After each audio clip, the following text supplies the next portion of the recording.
ನಮಸ್ತೆ ಸ್ನೇಹಿತರೆ, ಇವತ್ತಿನ ನಾನು ಜಮಕೋಟೆ ರಸ್ತೆಯಲ್ಲಿರುವಂತಹ ಶಿಡ್ಲಘಟ್ಟ ಫೈರ್ ಸ್ಟೇಷನ್ ಬಗ್ಗೆ ಪರಿಚಯ ಮಾಡಿಕೊಡ್ತಾ ಇದ್ದೀನಿ ಸ್ನೇಹಿತರೆ.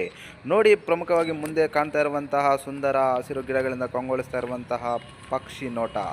ಈ ನೋಟದ ಮುಂದೆ ಬರ್ತಾ ಇದ್ದಂಗೆ ಈ ಠಾಣೆಯ ಮುಂದೆ ಕಾಣ್ತಾ ಇರುವಂತಹದ್ದು ಸುಂದರವಾದಂತಹ ಎರಡು ಬಾಗಿಲುಗಳ ಅಲಂಕೃತವಾದಂತಹ ಬಣ್ಣಗಳಿಂದ ಕಂಗೊಳಿಸ್ತಾ ಇದೆ.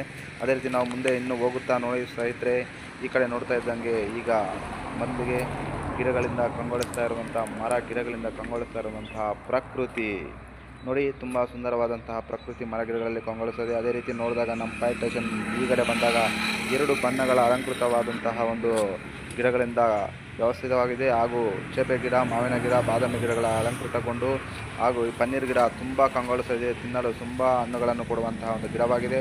ಹಾಗೆ ಸೆಟಲ್ಕಾಕ್ ಆಡುವಂತಹ ಒಂದು ಫೀಲ್ಡ್ ಇದೆ. ಅದೇ ರೀತಿ ಬಂದಾಗ ನಮ್ಮ ಜಲವಾಹನ ಆತುರದಲ್ಲಿ ನಿಂತಿದೆ ಸ್ನೇಹಿತರೆ. ಇನ್ನು ನಾವು ಮುಂದೆ ಹೋಗ್ತಾ ಇದ್ದಂಗೆ ನೋಡಿ, ಫೈರ್ ಸ್ಟೇಷನ್ ನೋಡೋಕ್ಕೆ ಈ ಬಣ್ಣಗಳಿಂದ ಅಲಂಕೃತವಾಗಿಗೊಂಡಿದೆ. ನಂತರ ನಾವು ನೋಡ್ತಾ ಇದ್ದೇವೆ ಇಲ್ಲಿ ಕೆಲಸ ಮಾಡುವಂತಹ ಈ ಅಗ್ನಿಶಾಮಕ ಸಿಬ್ಬಂದಿಯವರ ಕೊಠಡಿ ಆಗಿರ್ಬೋದು. ಅದೇ ರೀತಿ ನೋಡಿ, ನಮ್ಮ ಈ ಫೈರ್ ಸರ್ವಿಸ್ ಅಧಿಕಾರಿಯಾದಂತಹ ಅವರ ಮನೆಗಳ ಮುಂದೆ ಮಾವಿನ ಗಿಡ, ನೇರಳೆ ಗಿಡ, ಚೇಪೆ ಗಿಡ ಹಾಗೂ ಇತರೆ ಗಿಡಗಳ ಅಲಂಕರಿತವನ್ನು ಕಂಗೊಳಿಸ್ತಾ ಇದೆ ಸ್ನೇಹಿತರೆ.